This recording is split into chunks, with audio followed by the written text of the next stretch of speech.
for some reason, my left arm was inside of my shirt. Like the sleeve was out. Out, right, okay. And I was trying to put it back in there, and I really couldn't move it. I couldn't get my arm into into my sleeve. So I was like, I was moving it like that, and she said, okay, all right. She said, let me back up. She backed up about 5 feet, and she looked at me. She said, turn this way, turn that way. Look at me straight. And I looked, and she went to the living room. She said, I'll be back. She went to the living room and got my aunt, sister-in-law, and everybody came back in, and she was like, we need to get him to the ER. He's had a stroke, or either he's having one or he's had one. We need to get him to the ER. Wow. Immediately.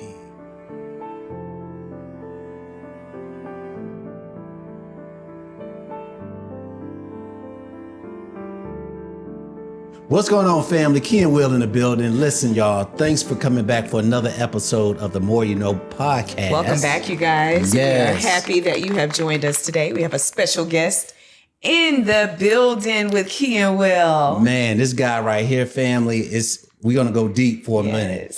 Listen, we have Horace McClarin III in the building. Let's give it up for Horace. Atlanta's own. Yes. Welcome. Atlanta's own, man. And listen, Horace I'm going to give you a quick little rundown, but we're going to get into it. So Horace is known as HM3 for those who really know this guy. He's from Atlanta. I'm going to get your autograph, man, because there are too many folks from Atlanta. Yeah. Native Atlanta. Listen, Bankhead specifically. There you we go. want to get specific. Yeah, please do. Yeah. But listen, he's the founder and CEO of the Sports Roundtable live radio broadcasting show. We'll talk about that. And he's a premier motivational speaker and mentor who inspires others to live their most rewarding and authentic life. Listen, man, this guy, I'm gonna let him sort of speak to the rest because Horace, you got so much on your plate, brother. So tell everybody a little bit about yourself, man. Hey, you said it, born and raised in Atlanta, Bankhead representing. I know T.I. claimed Bankhead probably more than anybody, but trust me, I was over there first. and we'll get into this a little bit later in the podcast, but a new author.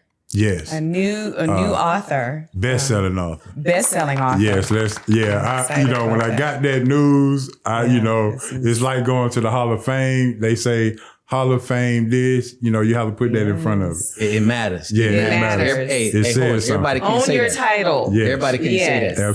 Absolutely. So new book released in September of 2023. Awesome. Okay. Wow. So we're actually awesome. Congratulations on that. We're coming up on a year.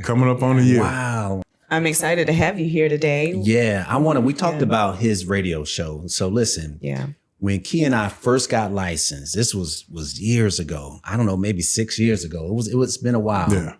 And Horace found out that we were licensed and getting a real estate license. Yeah. Real estate license. We're realtors and getting into the real estate business. He was like, man, I want you guys on my show.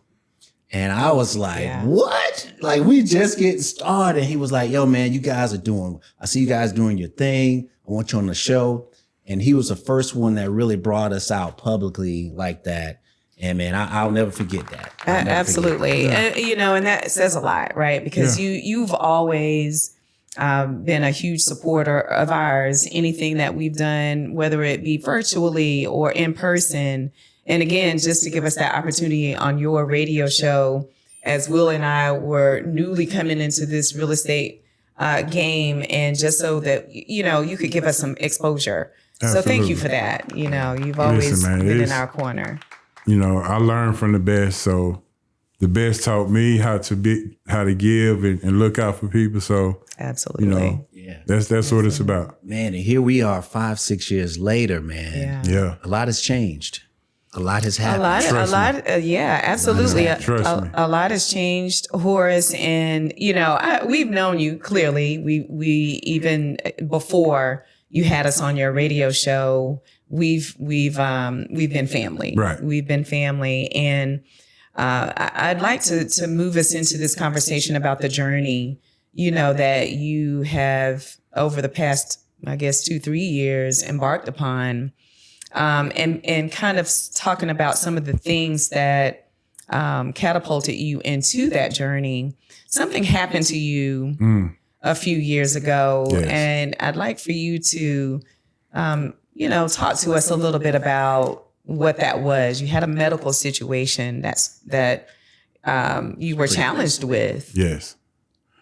Wow. That's deep. And, maybe this could be a situation where Key may be a little, a tearjerker, but I'm not trying to put it on you, but you know me. This could get really tough, listening to it, because when I listen to it over and over again, it gets me to a point where I have to kind of step away. But 2019, I never forget the day, December the 17th, it was on a Tuesday, the day before my radio show. So I'm getting up, about to have my day set, do my show notes for my radio show for the next day. So my sister's birthday. So I get up, get ready for work, and go downstairs. I always got my book bag. Right. Got my book bag, go down the steps. And as soon as I hit the bottom step, I had a very sharp pain in my head. I'm like, wow, whew. So I said I would put my book bag in the car, go back upstairs, take me like a quick 30-minute nap, and I get up and go. Was it a pain that you kind of never felt before, or you thought, you didn't think anything about it? It was a headache pain that I'm like, normally I can sleep a headache off. Okay. I said, I'm going to go upstairs, take me 2 Aleve, take a 30-minute nap, then I'm going to get up and go, and I should be good. Well, by the time I got up the stairs, it was so painful, I never made it to the kitchen to get the Aleve. Wow. So I just laid down. I was fresh, had my khakis on and my button down. So I laid down and I was like, man, I hope I don't have to iron my shirt again. Hold, you worrying about the wrong thing, man. I'm just saying. He's always so put together. I'm like, I hope I don't have to iron my shirt again. But so I laid down. I was like, my head hurting too bad, so I'm just gonna lay down. Laid down in my clothes and put my phone on the bed. The next thing I know, I hear rumblings at my door. Now, mind you, I don't have many people have keys to my house. Sure, right. I have one person, which is my emergency contact, my cousin. He's the only person that has a key to my house. So when I hear the rumbling, I'm like, I need to go in there and get a little shorty or Oh, right. So he comes in, he calls my name. Cuzzo, you here? I answered, I said, yes, I'm here. So my cuz, my auntie, both my aunties, my sister-in-law, best friend, they all coming in.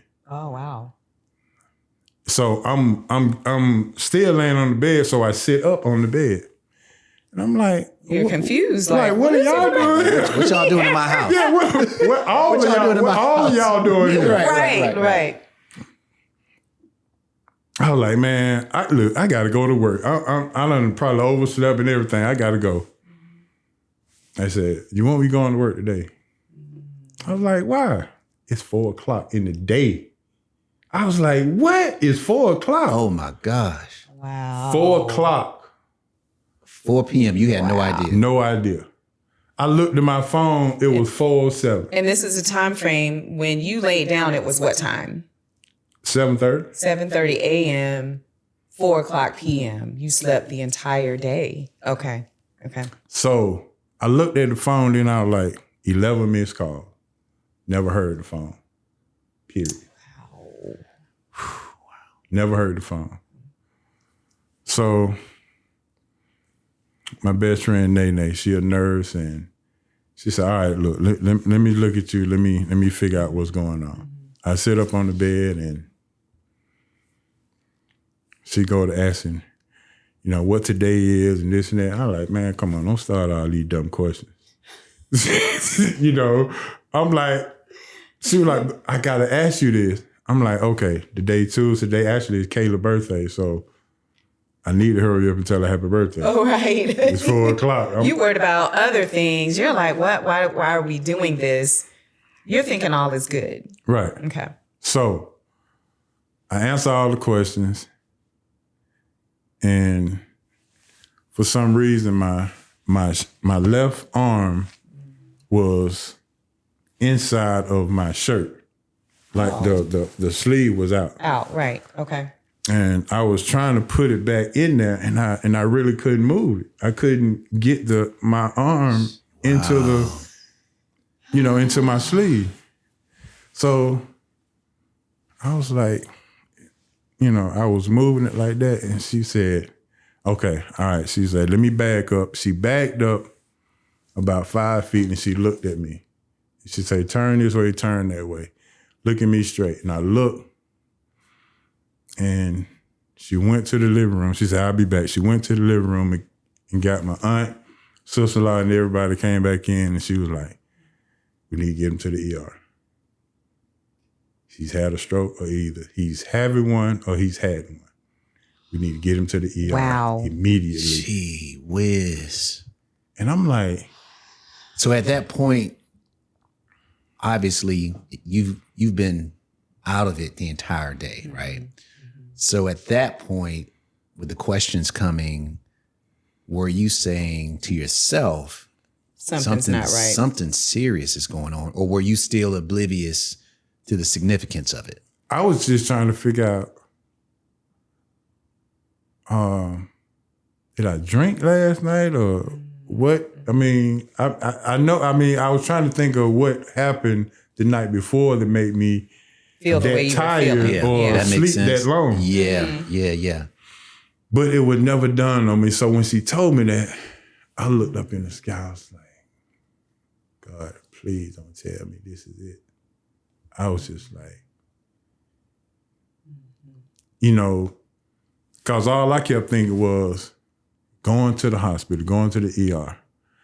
And from what I understand and what I know is that once you go in, you may not come out. Will always says that. Try to stay out of the hospital. You see what I'm saying? Try to stay out of there. Right. So Yeah.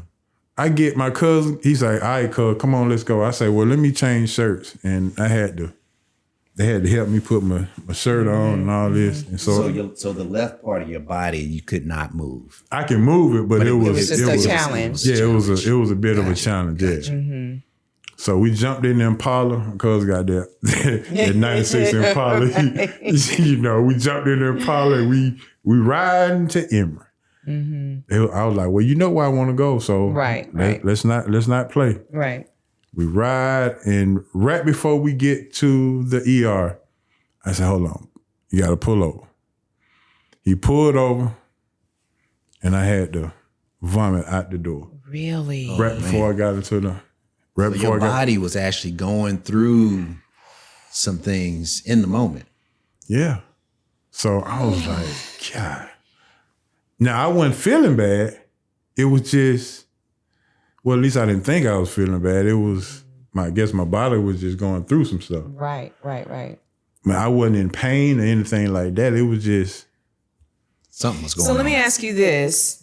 Other than the headache, did you have other symptoms? Did you felt tired clearly? All right, so let me go back. Let me skip back. I know we're going through some time, but let me skip back. The day before, which was Monday, all right? I was in there talking to our good friend, Carla Smith. We were talking about some good old stuff. I was actually venting to her about, I had a spiritual moment and I was venting to her about where I was sitting. So I was feeling spiritual. Right. I was getting to a point where I felt like spiritually something needed to change. Oh, right? Okay, right. And when I left her office, I had my phone in her chair. Mm-hmm. I picked it up and I get ready to walk out and it fell. My left hand. As I kept picking it up, it kept falling out my hand. And she was like, so she actually called my best friend on the phone that day. Really? To say, yo, something's going on. Something going on. He dropping his phone. And that's great that she was aware enough to say, let me try to do something. Right. So that kind of put Nene on the got you on the alert that this happened, something happened yesterday, and today this happened. Got you. Okay. So she was kind of ahead of the curve, So other than that, and another thing, I had the hiccups for about a month straight, nonstop. So this was 30 days prior to the previous month. Yeah. Wow. The nonstop hiccup all day, every day. Couldn't get rid of them. Couldn't get rid of them. I don't know. I done blew in the bag, held my breath. Somebody scared me. Whatever you need to do. Right. Just help me get rid of these. Just for one, it was just going. It was constantly. Had you gone to the doctor going. for that? No. Okay. No. I was just like, I just took this out. Yeah. I just hiccups. So that was the only other thing that would kind of out of the ordinary. Gotcha. Other than that, it was just boom. So I get to the ER and they run the test and the ER starting to fill up. People from friends and family, everybody started to come in and this and that. And I'm like, okay, wow, this is. And I'm like, boy, this is serious. Yeah, this is serious. I don't know what, and I'm gonna be honest, I don't really know I didn't know what a stroke was. I just hear about it. You just know the term. Right. But you don't know what it is. What it means. Yeah, what it means, how,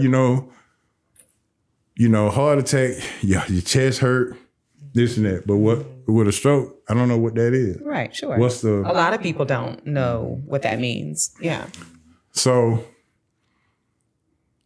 they take the test and I'm waiting and sitting around waiting on the results. The results come back. I got the family members. We sitting around waiting. The doctor comes back and he's walking really fast. And he tells my sister-in-law, who's a ordained minister, and my aunt, it is confirmed he had a stroke, a blood clot in his brain. And there's nothing we can do about it at the moment.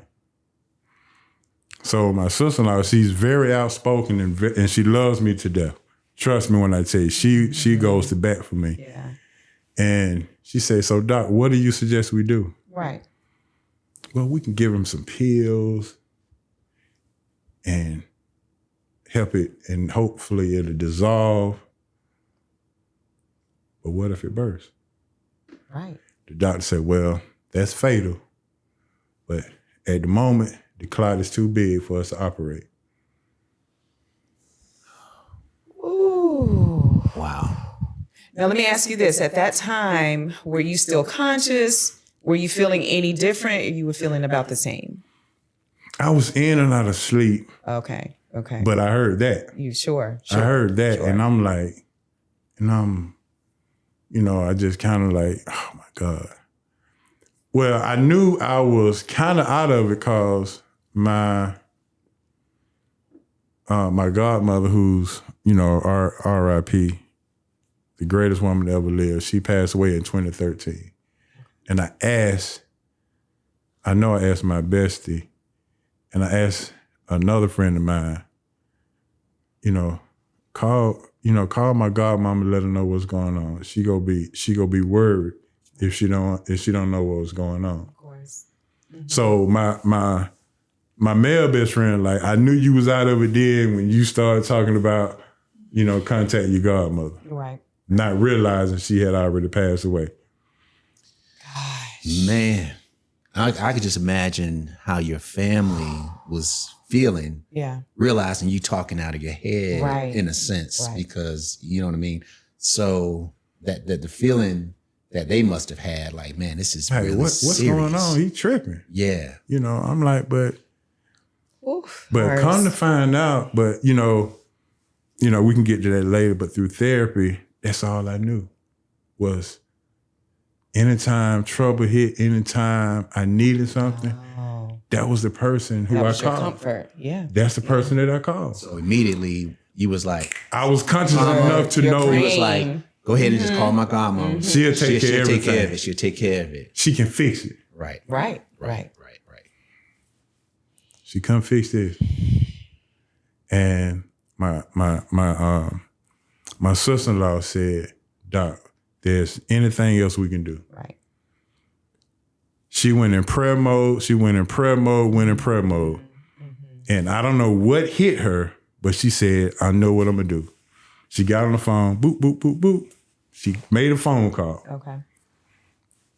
She called a lady that we all know can get things done. She called Mary Kay.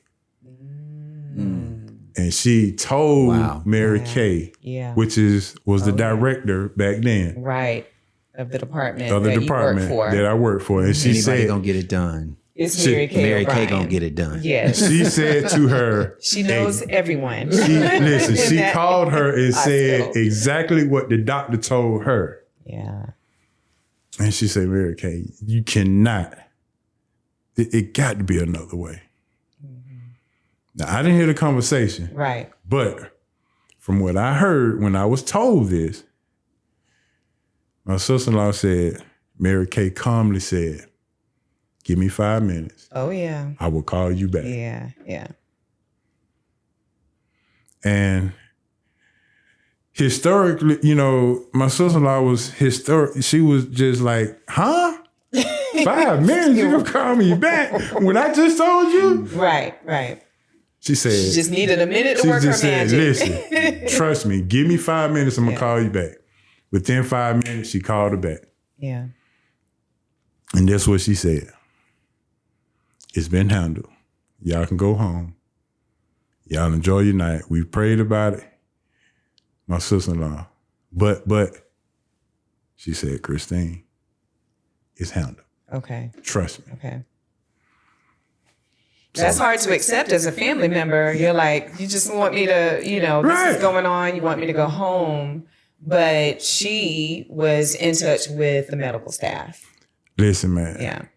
When I found this story out, and I didn't find this story out till years later. Right. I didn't know, for the first couple of whatever, I didn't know this story until actually last Christmas. Really? Yeah. It wasn't meant for me to know. Sure. Up until then. Sure. So come to find out that she made the phone call. And this is Mary Kay made the phone call. Mary Kay made the phone call to a doctor, Michael Carley. Okay. I know his name. I got his card in my car. I drive around with him, everything. Made a call because he was a surgeon that could operate without going through the head. Oh. Okay. He operated going through my groin. Oh, okay. Right. So just imagine going through your groin to get a blood clot out your brain. That's Dr. Carley. So you know exactly what it is. Of course, I know Dr. Carley. Yeah. One of the best. Exactly. Wow. So that's awesome. When I found this story out, I immediately, now I'm skipping, but I immediately went to find him. I'm at work. I went to find him at work. I went in, took my badge off, and said, I was a patient. I need to find out who did surgery on me at this time. They was like, you sick? You need to make an appointment? I was like, no, I just want to say thank you. Wow. They was like, what? I said, listen, whoever did surgery on me is the reason I'm here today. I need to thank this person. Yeah. Find out who it is. They went to the back. got the nurse. It wasn't in the new records. They went to the old records and found it. And they told me who it was. He just left. I'll be back tomorrow. He won't be back to Thursday. I'll be back Thursday. I'll be back on Thursday. I'll be back Thursday. Yeah. Went back Thursday. And the nurse came out first because I guess they got to vet me. Sure. To make sure that, you know. So many things going on these days. You got to make sure. Yeah. You know, I like this. And I just want to say thank you. I don't need that. I don't want that. I just want to identify who this person is that still has me walking around. So she was like, that's amazing. Went back and got him. He walked out. Now, mind you, I've seen this doctor many a times walking through back and forth in the house. I done passed this house. I done passed this going dude. Through the tunnel, he be going. I done passed this dude many a times at work. So you didn't even realize that's who it was. I didn't know who you saw him until I saw him. Yeah. He looked at me. I just hugged him and grabbed him, and he was like, awesome. I was like, man, you saved my life. That's awesome. He was like, your face look familiar, your name don't look familiar. I said, I'm pretty sure my face look familiar. Right. But what was that recovery like for you? So I'm assuming Dr. Cawley went in that night or the next day. The next so day. I'm sorry, going back, she said that the doctors came out after Mary Kay made the phone call. Okay. Telling my family emergency surgery will be prepared for Mr. McClarin at 7 a.m. in the morning. After one phone call. After one phone call. Bloop. Phone call. I got it. Call you back. And just that fast. And they came out and said emergency surgery will be done in the morning. And that says a lot to have. It speaks to you, and the person that you are. That to have someone in your corner who is a coworker, but also a friend, clearly, to make something happen as significant as that to save your life. And it also speaks to the person that Mary Kay is as well. She's taking care of a lot of us at Emory Healthcare. I'm sure a lot of us can say a lot of positive things about. Yeah, they need to be a commercial. She needs to be on the commercial. Yeah. Yes. For sure. Yeah, absolutely. Yeah. Wow, that's very touching. Horace, that is very touching.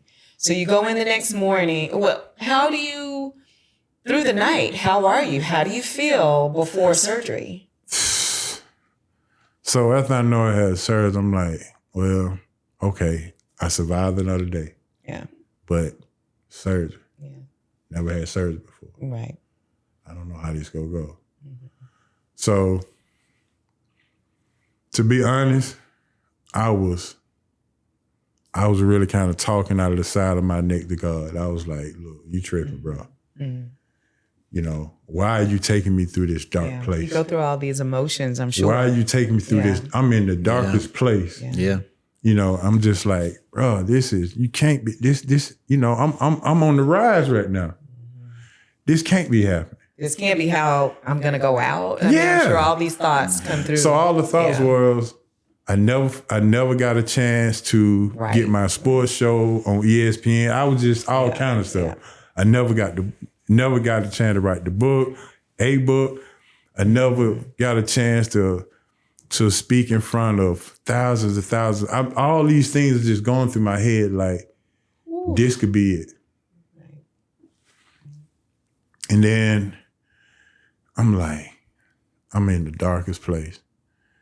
And I asked him, why are you having me in this dark place? Before I went to sleep. Mm-hmm. It's the only thing I can remember. Mm-hmm. When I woke up the next morning, and this is the first time I ever, told anybody this, but when I woke up the next morning, he actually had an answer for me. Really? Yeah. God said to me, and this is what I heard, you're not in a dark place. I'm planting you. You're not in a dark place, but I'm planting you. You are a seed.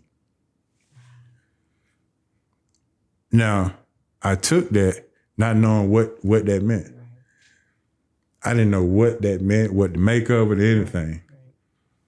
So I prayed, had the surgery, successful. Now this is the kicker. After the surgery, come back. After the recovery, a nurse comes to me after the surgery, make sure I was up. And she walks over to me with this teary look, like, Mr. McClarin. She said, you must have been one of God's favorite kids, because out of 26 years of doing surgery, I've never seen a person to go from where you were to surviving this. Really? Now, I'm not sure you ever heard this with it, but they have this thing in surgery where they can tell you, they have this thing up as they're doing surgery of what percentage of surviving the surgery as they're doing the surgery. Wow. I didn't know that. I didn't know that. Yeah, either. they got this thing they got now where it's going to tell you as they're doing the surgery. As they're going along. As they're going. So if they need to make changes. Checking the vitals. Yeah, if they need to make changes, if they need to approach it a different way. I get it. She said, my surviving the surgery was at 26%. Whoa. For the first hour. The first hour, just even going in. Yeah. For the first hour, it was at 26%. Wow. They stopped, took a break, gathered up, went back at it. It went from 26 up to 68, 72, 84, 94 to 100. So when she came down there, she told me, she was telling me this. She said, I'm not telling you this to scare you. Sure. I'm telling you this to tell you whatever God has for you, please do it. Do it. Right. Wow. Right. Please do it. She said, because I'm not sure you were supposed to make it. That's a testimony in itself. That's a testimony. Yeah. Yeah. The clot was that big, Horace. Yes. Clearly the ED physician didn't want to, or the not the ED physician, they wouldn't do surgery, but the first physician that they consulted with didn't want to do the surgery. They were like, give you some pills, because the clot was that big. Right. Right. So you had to go to a neurointerventionalist to handle that. Mm-hmm. And I can just imagine, how you were feeling, not only your family was feeling, to one day you getting ready to go to work, you got your khakis on. Yeah, I'm fresh. Your pressed shirt. Yeah. You getting ready to do what you do. Yeah. And then 8 hours later, here you are. You're wondering if you're going to be alive or not. Be alive. Yeah. Wow. I think that, and again, God works, some people say, well, God really doesn't work in mysterious ways. He does just what works. he do. He works, and everything happens for a reason. I'm sure that was an eye-opener for you, which, leads us to your book. Yeah. I think that that's an eye-opener that many of us don't, of course, we don't want to go through a situation like that for it to be an eye-opener about how we need to live our lives to the fullest. Mm. But what I appreciate about you is you bringing this to our viewers, our listeners, so that it can resonate with our audience and help them understand that every day is not promised. Yes. You need to be living your life to the fullest. To the fullest. And hopefully you understand what your purpose is in this life so that you can live it. And I think I know the answer, Horace, but now that you've gone through that and you understand how precious life is, has that created a sense of urgency to get those things out that you were thinking about before surgery? Oh, I haven't done my radio show. Oh, I haven't written that book. Right. I haven't.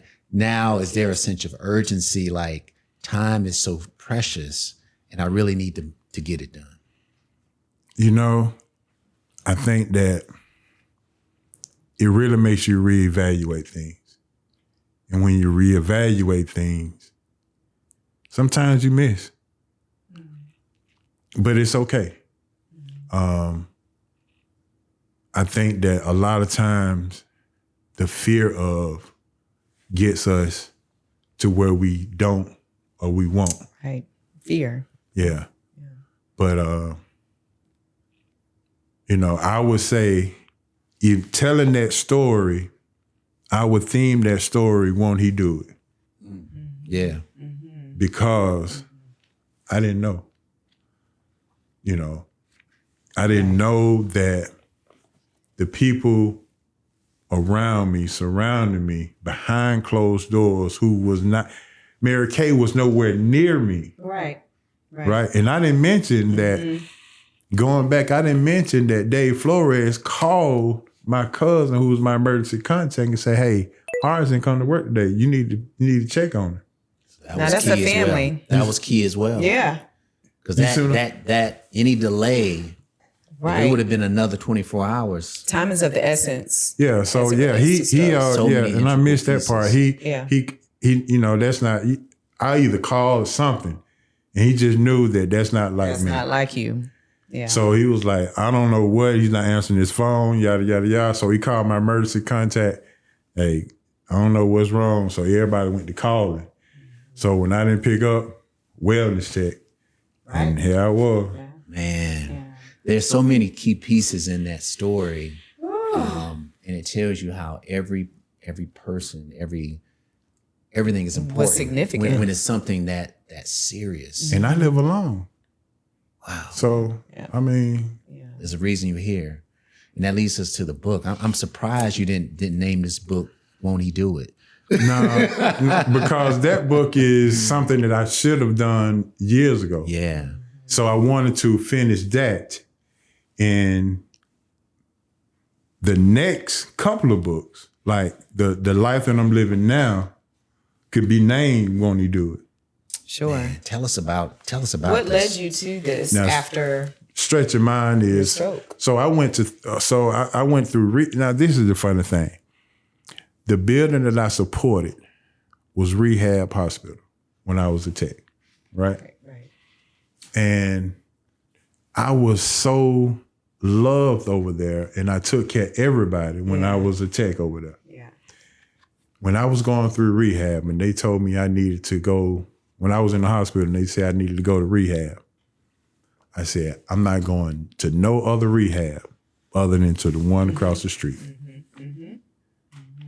And just to let you know how God worked, I was walking in the hallway and I saw a social worker from rehab, Miss Kelly Imes. She said, hey, Horace, I heard such and such. I said, well, I'm trying to get over there to get a rehab. She said, say no more. Say no more. I got you. Yep. Within 24 hours, they said, you'll be going over to rehab. Wow. To this rehab. And think about this, the CEO, Eric Gerard at the time, he called me on the phone and said to me, we'll love to have you. We'll take care of you. We're going to do everything we can to get you back. They had an app. I mean, they could have rolled me through the tunnel, to be honest. But I rode in an ambulance a block up the street. They took me out. Now, in rehab, it's 2 to a room. They cleared out the whole room, and I had the whole room to myself. Room 306. So if y'all in the playing the lottery numbers, Right. 306. Man, what I'm hearing, Horace, that were done is for you. God's favor, just every step of the way. Favor, grace, mercy. And you're here for a reason, Yeah. and it's just touching to realize that God, not surprised, He has that power, but to know that He picked you and made sure that you were safe every step of the way. Yeah. So I went to rehab, and when I came, so I had called one of the therapists that I knew before I went. Her name was April, and she was like, yeah, we heard about you coming over here, there's some therapists that been fighting to try to take care of you and things like that. Man, you got them fighting over yours? Not over me, just to try to be involved to make in my... sure that you're taking care of. I mean, that's how much they care. Yeah, fighting over you. But again, I took care of them. Yeah. So they took care of me. Right. And I'm gonna have to give them a real good shout out because they took care of me from day one all the way up until I left. And what I hear you say is when you do good, good comes back to you. Yeah. When you're a good person, good comes to you. And I have to give all the credit to my mom and my godmother for that. My mom is passed and my godmother, but my mom instilled in me as a latchkey kid, when you treat people right, they go treat you back right. Yeah. So Horace, you have this book, your best-selling book. There you go. And I'm reading some of the quotes that you have in here. So you've got thoughts for each day. Yes. I love that. Yeah, absolutely. One of them that you have included is simple truth. You just can't do it alone. And we just spoke about every bit of that is you just can't do it alone. And you know what I'd like to also say to that is just because you live alone doesn't mean you're alone. Right. It certainly doesn't mean you're lonely. You clearly had a community, work family, blood family who were looking out for you. Absolutely. And just because you live alone does not mean that someone's not checking for you. Right. And thank God they were, because you guys, a stroke, time is of the essence. And the sooner you can get it addressed, the better off you're going to be. And clearly you got the care that you needed in a timely manner. She said, I'm glad you got him here when you did, because that's right. Another 2 hours that's right. could have been fatal. The fact that I'm sorry, Will, but when you said pull over, I'm not a clinician, but I always play one and pretend that I am. You my physician. Worked in a hospital since, 92 or something crazy. But nonetheless, when you asked your cousin to pull over and you had to throw up, time was counting down. That was a sign that time was counting down. So God is always watching. He's always got his hand on us, and we just have to believe in that. Yep. Yeah. We were talking about symptoms, because I don't want to overlook that, because we know the symptom of a heart attack, as you mentioned. It's an aching pain, but for those who don't know, symptoms of a stroke. Symptoms of a stroke. Yeah, and I don't think you even had all the symptoms, because you would slurred speech. I'm not sure if you may have been aware.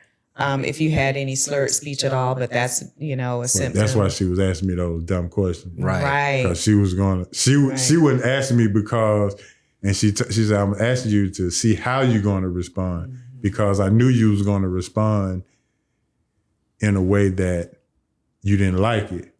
So I wanted to see how you was going to respond. If you're going to holler, scream, your normal way. Drooping facial features. So she did say it was a droopy, or just a little bit of a droop. And a lot of times the patient doesn't realize they're having these symptoms, because that's why she was asking you, because you wouldn't know whether your face is, So I think that's part of it. That severe that pain that you felt in your headache, I do want to make people aware that, I don't know if we are cognizant of our headaches, right? But I guess, then that's the reason why I asked, did you feel like it was a pain that was more severe than what you'd ever felt before? Did you feel like maybe I should go get this checked out, or I really kind of, I'll go lay down and sleep it off, So I think just awareness. Were you on high blood pressure medication, or? Yeah, I was. Okay. You were taking your medication. Taking my medication. The way you were supposed to. I think we just have to be very aware, self-aware. Listen to your body. Yeah, listen to your body. I think the hiccups kind of was giving me that's true. I forgot about that. The hiccups was just like, they was aggravating and they was annoying. I was like, is it? I hope I'm not allergic to pasta or red sauce or Right. something like that. But it was just the hiccups was like, and I couldn't get rid of them. Is that something that the doctor ever mentioned, or you know, your best friend is a nurse? Did she ever say that was a sign or a symptom? I read that could be a sign that something is wrong. Got you. Okay. But not necessarily what, but just a sign that something. Got you. You need to probably go get checked out. Right. And it's funny thing about it is that even throughout the whole process of the recovery and the stroke and all that, I get them sometimes and sometimes I won't. Do you ever worry about it when you do? They gave me some medicine. They don't have hiccup medicine, but they just have the medicine that kind of suppresses that muscle that causes it. Yeah, the muscle that causes it. Yeah. So I still take those. Yeah. You know, today. How therapeutic was writing this book for you? All right, so let me get to the book part. So after I went through my rehab, I knew I had to give a shout out to the rehab team, but absolutely. I went through the rehab and I breezed. I'm not gonna say I breezed through it, but it was hard work to get through it. Physically, physical rehab, speech, things of that nature. Got through the rehab a lot earlier than they expected because I said to myself, they got a release date on that board. I'll be up out of here before that. I'm gonna make it. You had your eye on that board. Yeah, I see how you looking. Yeah, I had my eye on that board. Like, how long what was the total days you were in rehab? 6 months, maybe. Wow. Yeah. And the thing about it, and a lot of people didn't know, but I actually had to have a feeding tube because the ability to swallow again, I couldn't do it. Really? Yeah, I couldn't do it. I lost 68 pounds in 6 weeks. Whoa. Yeah, I lost 68. So when you say you couldn't swallow. I couldn't swallow saliva. Was the muscle, was it something like? So this is the thing with the stroke. I'm finna educate y'all. Okay. When you have a blood clot removed, you lose all of your instincts. Your instincts are absolutely gone. Okay. You have to teach and learn how to do everything over again. I see. Okay. Wow. Sometimes I know that. Yeah. Sometimes it happens immediately. Sometimes it happens on down the line. Okay. So I got out the hospital and that's when it hit. I couldn't take medicine, couldn't eat, couldn't drink water. Everything that I did came right back up. So obviously mentally, you know you're trying to swallow. It just wouldn't go. It just wouldn't go. I had to leave. And this is some more education. My speech therapist told me, I can help you. Okay. You can help me. You're right. Give me the code. Get some lollipops. Blow pops, Tootsie Roll pops, whichever one you like. Okay. My dad went and got a bag of blow pops every day. They probably had about 10 bags. It's like, if this will help you. Let me get them apples or watermelon. Right. I was blow popping. I was even doing rehab. I was passing them out to my therapist. So How did that help though? So it just helps you. What was that? What did it do? So you never lose your sweet taste. Oh. You'll lose savory, you'll lose the salty, you'll lose all those tastes, but you'll never lose your sweet taste. Okay. So the sweet taste, as it builds up, you don't have you got to get rid of it. Either you spit it out or you swallow. Okay.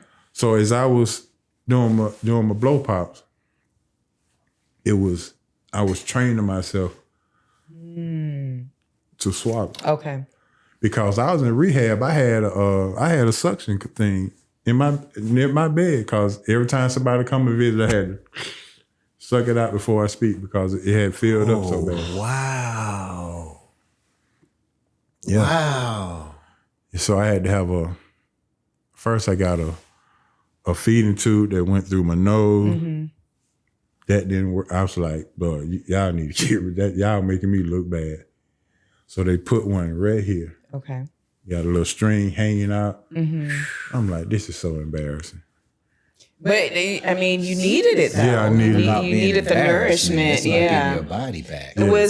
Was the tube down your nose just very uncomfortable, or just uncomfortable. Yeah, very uncomfortable. Yeah, Okay. just uncomfortable. So they gave me the peg and boop, and then at night they'll hook it up to a machine and feed it through my stomach. Wow, Horace, And I how had long no did you idea. have to have that for, Horace? Man, the entire time I was at rehab, I walked around with the thing going to my session. For 6 months. Well, then I was, Doc, when can I get this out of here? Right. But the blow part worked. Because the day that I figured out that I can swallow, I told my dad, go to Wendy's, give me a load of baked potatoes. Let me get number 2. Yeah, give me a load of baked potatoes. A double with cheese, no onion, no mayo. You went all in. This could be like, let me start slow, man. You hadn't eaten in 6 months. 6 months. 6 months. Yeah. You're like, let me I'll get take that. it. I'll Let me take get that and that Get and apple that, pie with that. And you know? before Taco Mac closed in Decatur, hey, I'm gonna need What a y'all to make a blessing, Taco man. Mac run. Wow. Man, as you're speaking, we my take so much God. for granted. Right. Yeah. right, Just swallowing. right, Just right. Just everything. a simple Oh swallow. my God. Something we do mindlessly. All day long. Because you don't have to think about it. Yeah. And at night when you're asleep, think about that. You have to be swallowing when you're asleep. And that's something that was taken away from you. I had to do all that again, and the memory, just everything. So I had to make sure I mentioned all that. But Sure. either way, I got through the therapy, and they said, "Okay, you're leaving therapy." Dr. Milson said, "You're gonna have to get you a therapist." Okay. And so you've gone through physical therapy, speech, and occupational. Occupational. Now their recommendation is you're going to have a different. I'm leaving everyday therapy to go back home. Okay. To deal with the mental part of. Sure. Because now the thought is, what does my life look like now? Yeah. So there's an adjustment period. Yeah. So I'm thinking to myself, look, all the time I'm thinking to myself, am I going to be considered retarded now? Or this, I'm like. You were having those thoughts. Like, I don't know what this going to be. Right. But, and the thing about it now, you got to realize in therapy, I'm with other patients. Okay. That can barely walk, can barely talk. Right. In the wheelchair. Way worse off than you were. And I'm like. Right. I'm winning. Right. Sure. Right. Sure. Right. So I'm like, so I can't, I'm not complaining, but I just want to know once I leave here, what is it going to be? Right. So Dr. Milton said, listen, that part was a breeze. You breezed through it. You're doing well. I'm proud of you. He actually gave me a hug and said, now the fight is on. Man. And I think most people think once you get, I'm discharged, I'm going home, I'm going to be in my own bed, my own house, I'm good. But that's when the fight really begins. He said the fight is on. Gosh. Depression, anxiety. Oh my God. Trying to remember. I had to walk around with a pad to remember things. And if I get up and go, I have to write it down before I go in the kitchen. What am I going in the kitchen for? Because your short-term memory was affected? Yes. Okay. Because I'm like, what am I here for? I had a cue card like this to let me know the times I need to take my medicine. I had a schedule and I had cups already laid out. This is my 1 o'clock time. This is my 9 o'clock. Okay. I had the cup, the medicine was, I had to have it like that because I'm not going to remember. Did someone stay with you for a time when you first got home? My dad. Okay. Yeah. Mm-hmm. Okay. Yeah, my dad and my bestie was there most of the time, and they were, and my cousin before he went back to FEMA, they were tag Round the teaming. clock. Yeah, they were going. My dad come in, all right, time to take the donuts. And I'm like, man. Now, is Dad Horace Jr.? Yes. Yeah, he passed away last year in March. Sorry to hear that. Yeah, but he was there. He was there. He was the first one at the hospital. Wow. And we had a shaky relationship up until that point. Yeah. And I thank God, it was God's way of giving us an opportunity to really bond. Wow. Yeah. You know. Yeah. Ooh, so many layers to this. Yes, it is. Wow. Tell me, Horace, some of what was the revelation for you once you started going through having a therapist for your mental health? What were those significant moments that you learned? The biggest eye opener for me is trauma that I had gone through and not know it. Childhood trauma.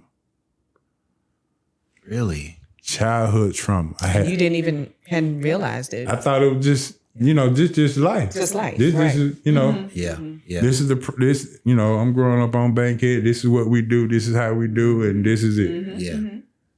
Not realizing that was still deep within you. And off camera, I tell you exactly what it was, but abandonment issues hit. And I didn't even know. So, and let me just tell you, I was against it at first. I was against going to therapy because I felt like I was strong enough to get through this physical therapy. I'm strong enough to get through anything. Right. That's just me being tough and being masculine, right? Sure. My best friend was like, so what's wrong? What did the doctor say? He said, I got to get a therapist. I'm like, she said, what you gonna do? I'm like, man, I don't know about that. So she brought it to my attention. That's why you got to have people in your corner. Right. She was like, I'm gonna tell you something.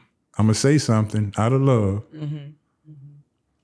Just to get you to think about it. I'm not trying to tell you what to do, but just something to think about. Remember you prayed that night and said, God, if you can get me through this, I promise you, I'm going to follow you from here on out with no question. And she said, I don't need you to respond, but I'm going to just leave it right there. Yeah. And then she walked away. The next morning, I thought about it. Let me dial this. I thought about it and I was like, okay. Yeah. I said, I did say that. So I say now, because that's when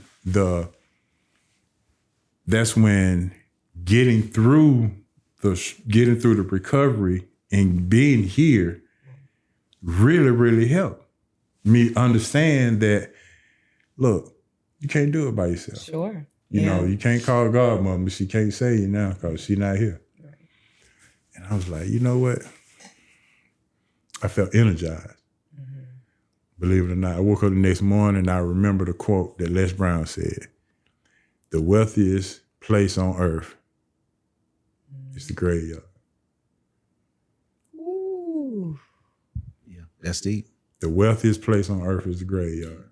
All those ideas. So many ideas and so many different things that you did not do. And the first question my therapist asked me, what was the most hurtful part of having a stroke? And I said, the pain of regret. Okay. Not no physical pain, not no physical ailments, right.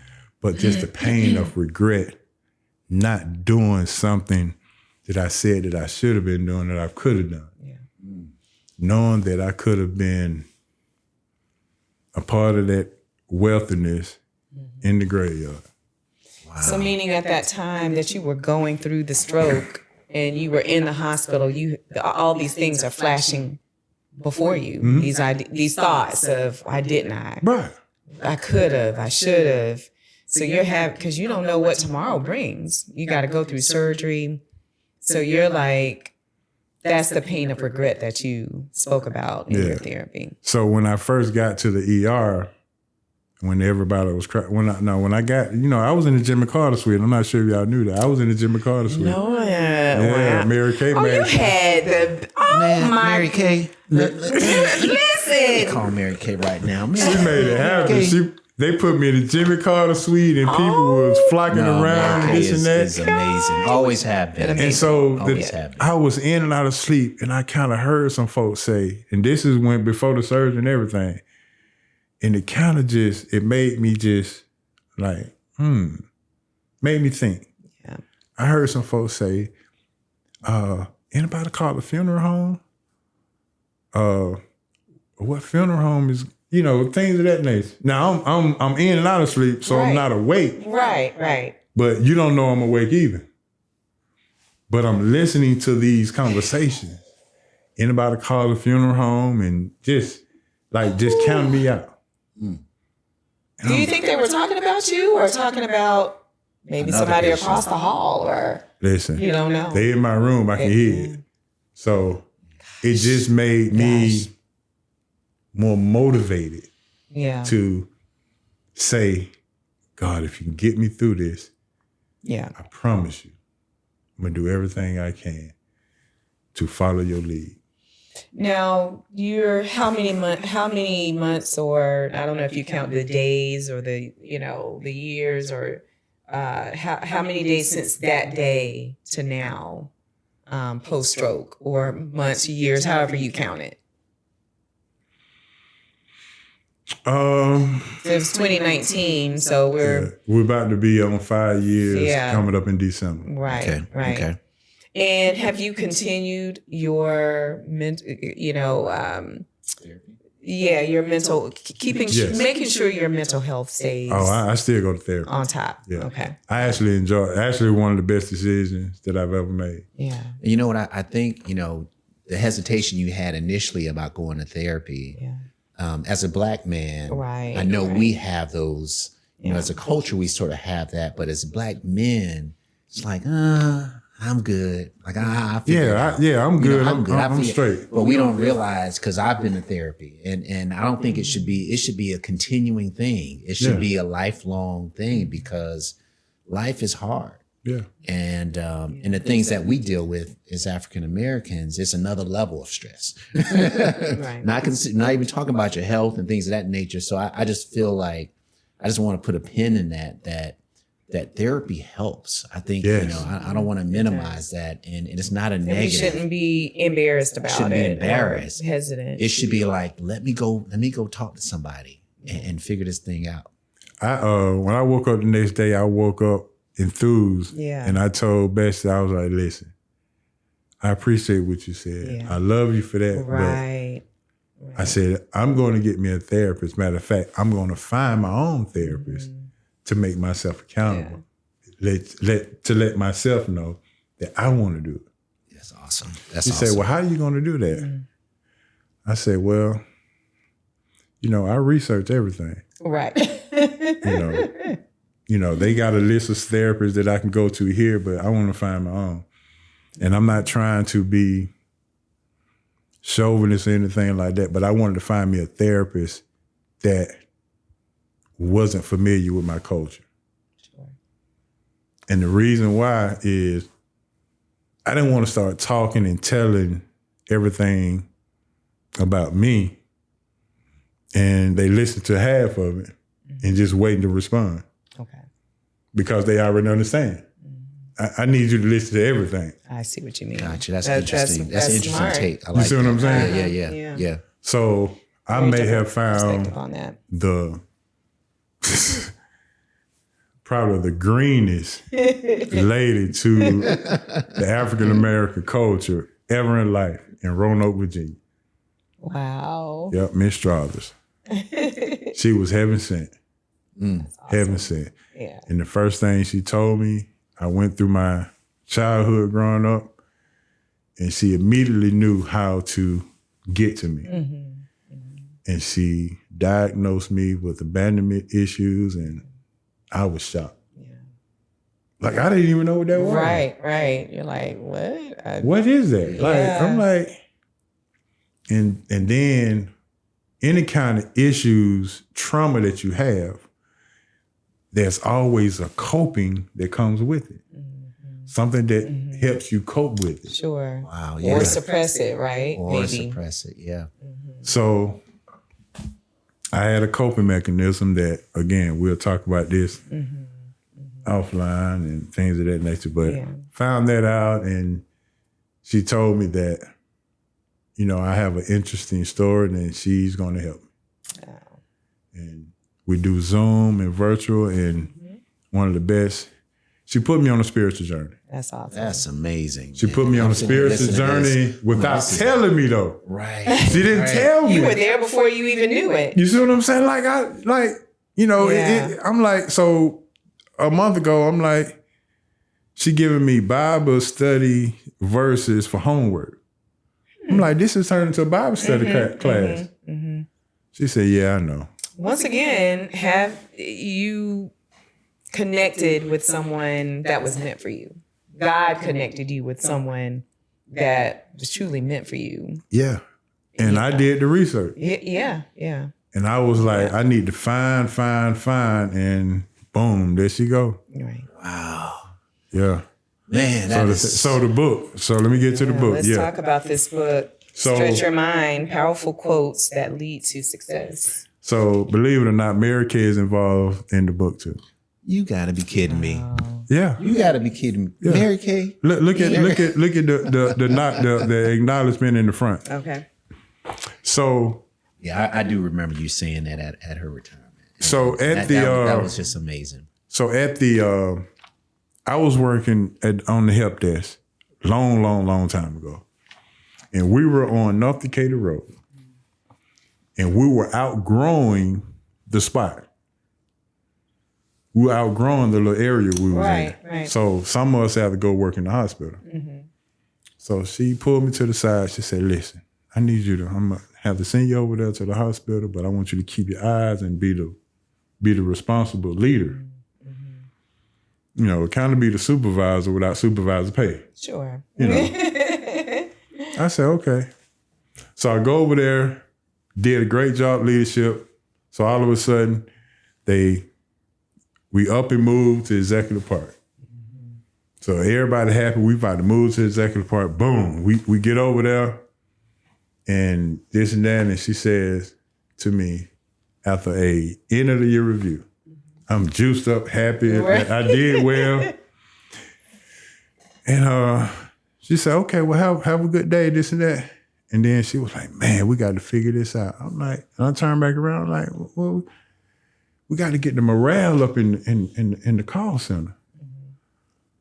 I said, well, you want me to help you with that? Now, this is just me just being on the high. I didn't know how I was going to help. But I just said it just to, you know, maybe I get a raise or something. Let's try to retro that back. Yeah, maybe I get a raise if I can help. Right. So now she's like, you can help me? I was like, yeah, I think I can. I didn't have an idea what I wanted to do or could do. You had it in you, Horace. So I didn't know what I would do. So I called my godmother. I said, I told you she the greatest person that ever lived. I called my godmother again. And I said, listen, I think I put my foot in my mouth. I said, I told my director that I could help her out with morale. That is funny, man. Yeah, I could help the morale out in the call center. And she looked at me, she was on the phone and she was just quiet. And I was like, are you gonna say something? She said, no. Now, she called me by my whole name. He said, right. Horace McClarin III. As long as I've known you, you've been a great athlete, great at sports, things of that nature. She said, so I have to ask, what position did you play in football? I said, I played quarterback. She said, what position did you play in basketball? I said, I played point guard.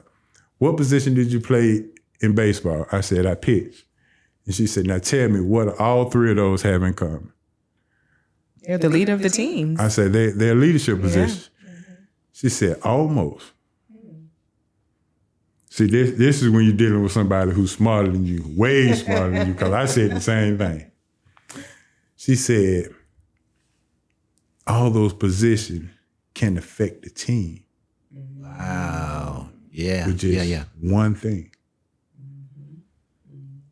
Everything surrounds them. You can affect the whole team. All them, they the only position that can affect the whole team. And she said, and I just leave it at that. Man.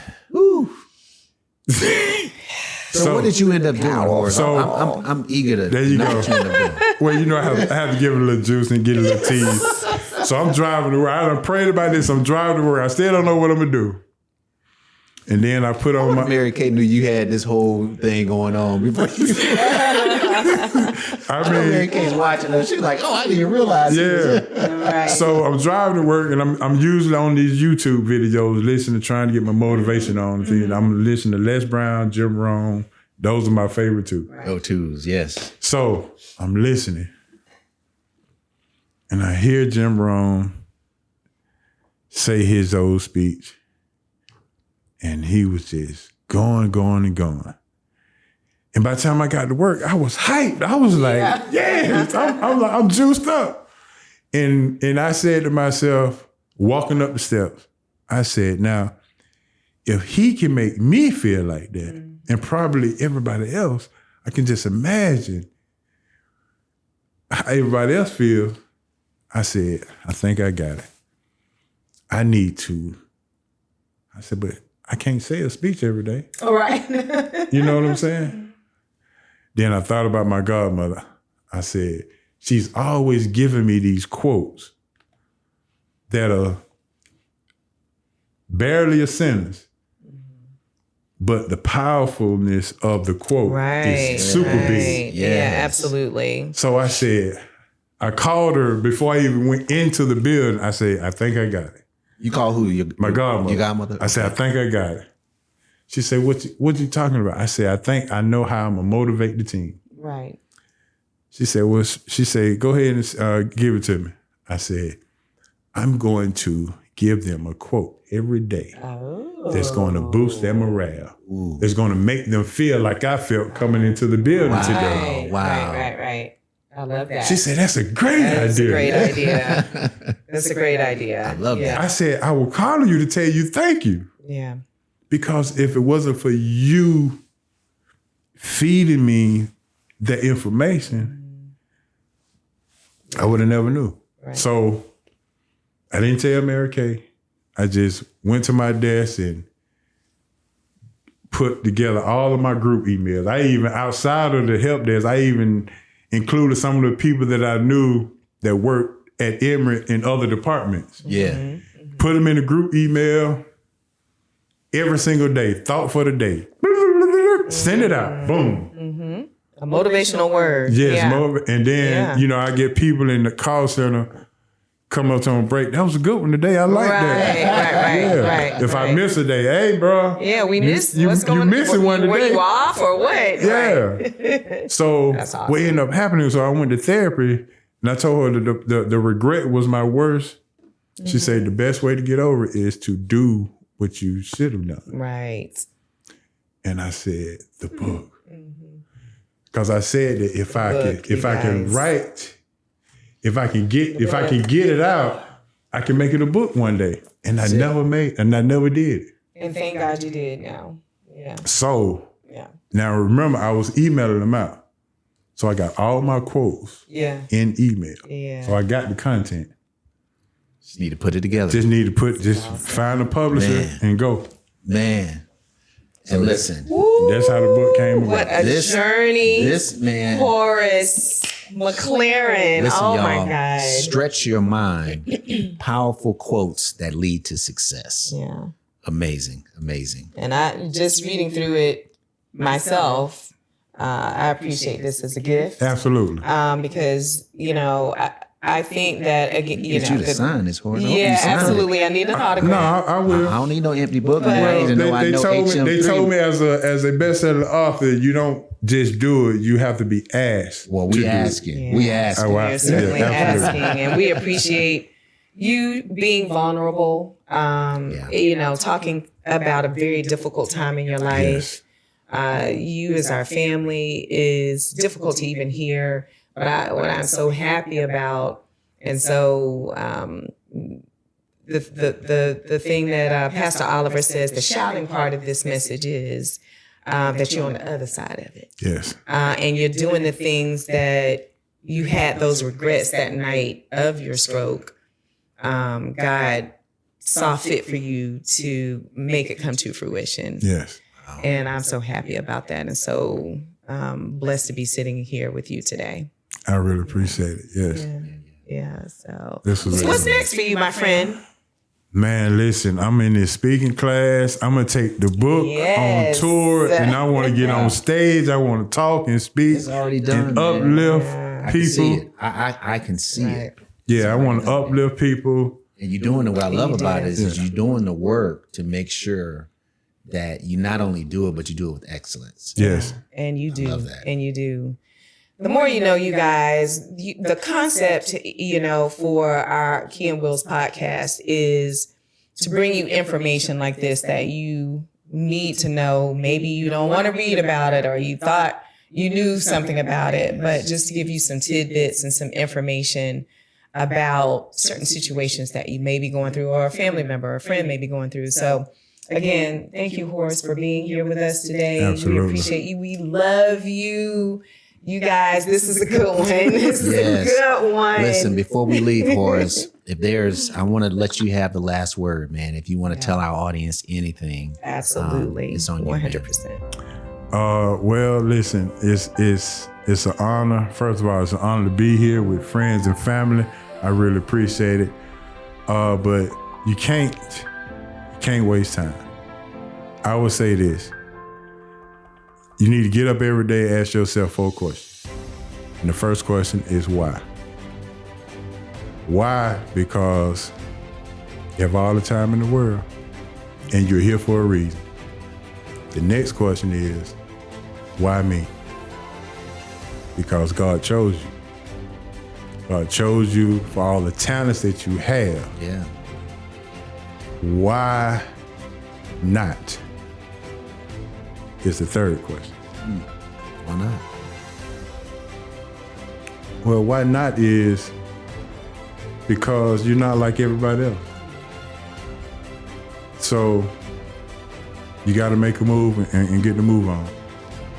And last but not least, and this is the most important question to each and every one of you, why not now? Urgency. Because the power of regret versus the power of discipline. Discipline weighs ounces. Regret weighs tons. Now that's a word. That's a word. Wow. Listen, my guy. Now that's a word. My guy. Man, listen. Horace McClarin III. We call him HM3. Yes, sir. If you hadn't gotten anything out of that, I don't know what's going on, because I got so many nuggets out of that, Horace, man. I didn't know we It's were been going to go. enlightening. I knew we were going to go deep, man, Yeah. but you took it to another level, man. Absolutely. And we appreciate it. Yeah. We more than appreciate it. Yeah. So listen, man, where can they find you at? HM3inspires.com is where you can find the book. Oh, Hey. Yes, sir. SRT Sports Talk Radio. yep. It's the place where you can find me on sports. We talk sports each and every Wednesday. All right. Okay. I'm about to come out with some reels and things of that nature on the HM3 Inspire. So I will be giving you some motivational words. More like the thought for the day. It'll be stretch your mind. What are you gonna stretch your mind about today? Okay. About that. Yeah. Love Yeah, what are you gonna stretch your mind about today? Because all these quotes in Stretch Your Mind is quotes that will make you stretch. We stretch our arms, we stretch our legs, we stretch everything on our body, but we forget about the mind. Wow. Man, I love it. Listen, y'all. Key and Will in the building. We got my man, Horace. Thank you so much, Y'all better brother. like this one. You better like it twice. You better like, share it. Share this with a friend, Let me please. tell you, if you don't, you're missing a treat, you guys. Thank you for tuning in. The more you know. Peace. Yes.